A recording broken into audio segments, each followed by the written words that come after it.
আচ্ছা গোপাল আর মন্ত্রীমশাই, আজ দেখা যাক কে বেশি বুদ্ধিমান। তোমরা দুজন একে অপরকে একটি করে প্রশ্ন করবে। যে সঠিক উত্তর দেবে তাকে আমি 10টি সোনার মোহর পুরস্কার দেব। মন্ত্রীমশাই, আপনি শুরু করুন। ঠিক আছে মহারাজ। গোপাল, বলো তো, এমন কি জিনিস আছে যার মাথা আছে, লেজ আছে, কিন্তু কোনো শরীর নেই? মাথা আছে, লেজ আছে, কিন্তু শরীর নেই। মন্ত্রীমশাই, ওটা হলো মুদ্রা বা কয়েন। কয়েনের একদিকে হেড থাকে, আরেকদিকে টেল থাকে, কিন্তু তার কোনো শরীর নেই। বাহ, অসাধারণ উত্তর গোপাল। এবার আমার পালা মন্ত্রীমশাই। বলুন তো, এমন কি জিনিস আছে যা আপনি যত বেশি নেবেন ততই বড় হয়ে যাবে? যত বেশি নেব তত বড় হবে।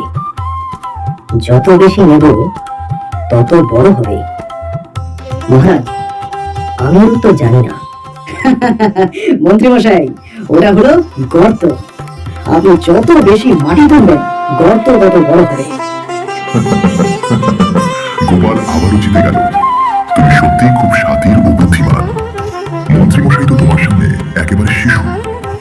এই নাও গোপাল, তোমার 10টি সোনার মোহর।